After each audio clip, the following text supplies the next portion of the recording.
Ramadan, yang artinya selamat datang wahai bulan Ramadan.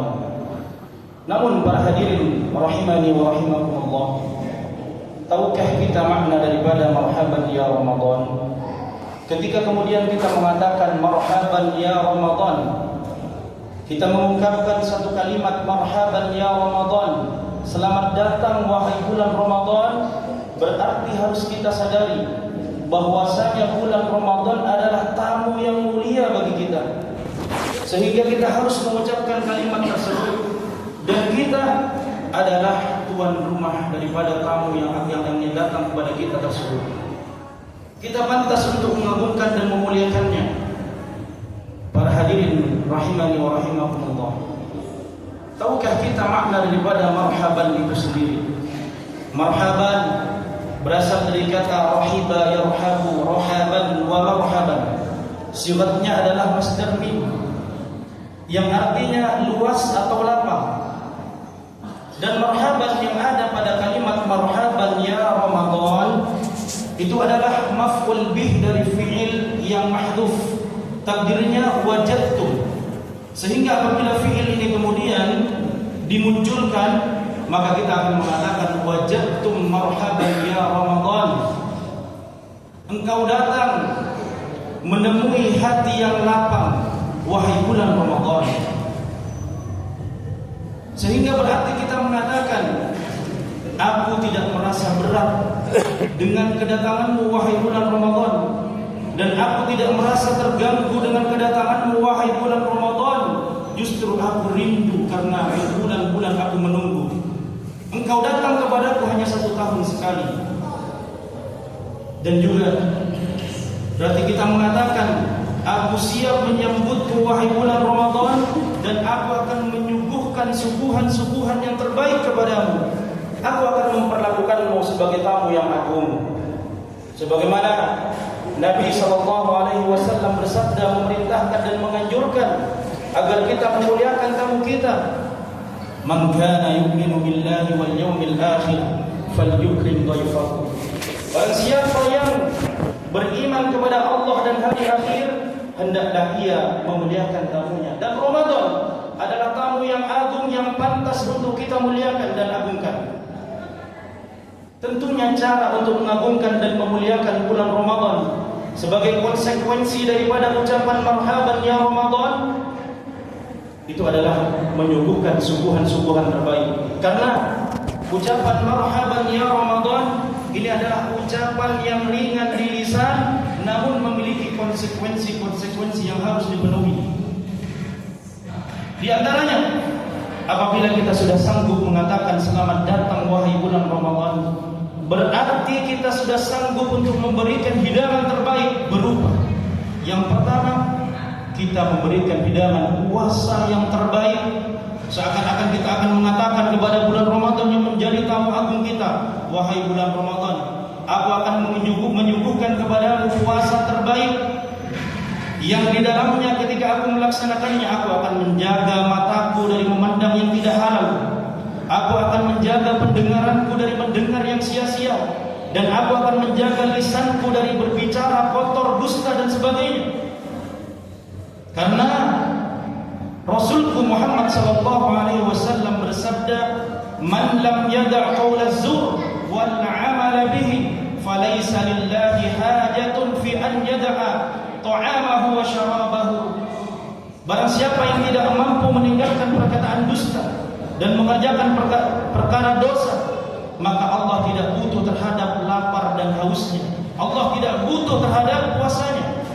Sehingga aku akan benar-benar menjaga kualitas puasaku. Dan aku berharap agar dengan puasaku itu Allah mengampuni dosa-dosaku yang telah lalu. Karena aku mendengar Nabi SAW bersabda, "Man shoma Ramadhana imanan wa ihtisaban, ghufira lahu ma taqaddama min dhanbihi."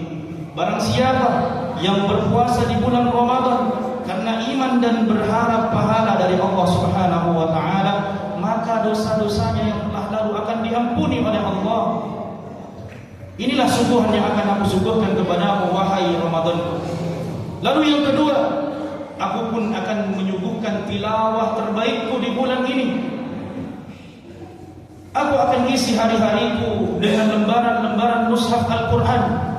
Aku tidak akan sia-siakan hari-hariku tanpa membaca Al-Quran. Aku ingin meraih kemuliaan sebagaimana engkau dimuliakan oleh Allah Subhanahu wa ta'ala.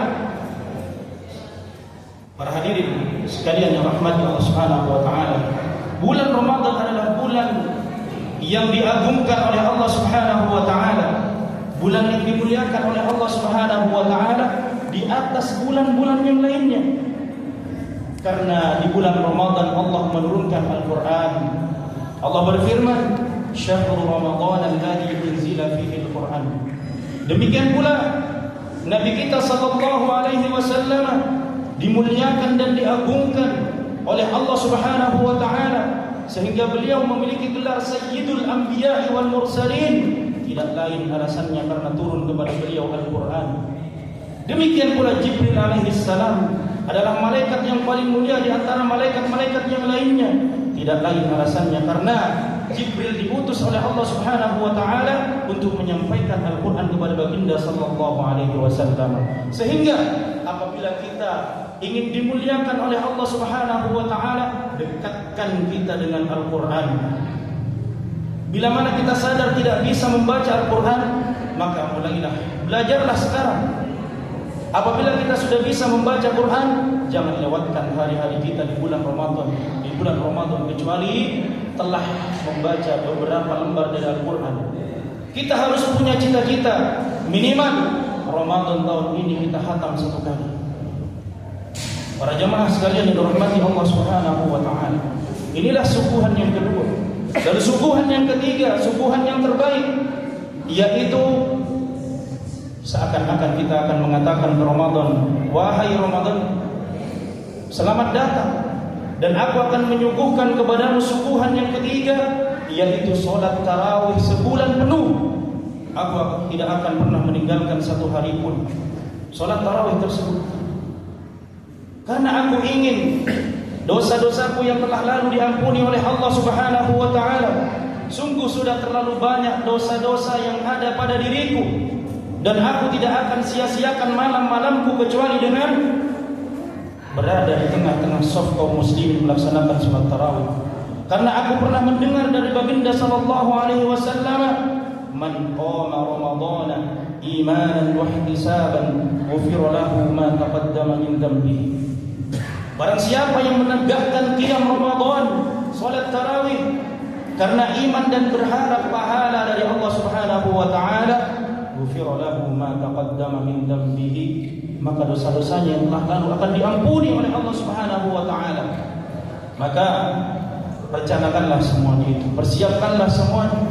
Jangan sampai malam-malam kita berlalu tanpa kita berada di antara saf kaum muslimin untuk melaksanakan salat tarawih berjamaah. Inilah 3 suguhan minimal yang harus kita suguhkan untuk tamu agung kita, yaitu bulan Ramadan. Dan masih banyak suguhan-suguhan yang lainnya, masih banyak amalan-amalan yang lainnya, tapi mudah-mudahan 3 ini sudah mencukupi. Semoga kita dimudahkan oleh Allah Subhanahu wa ta'ala dan diberi kekuatan untuk bisa mengamalkannya. Barakallahu fikum. Aqulu qawli hadza wa astaghfirullah li wa lakum.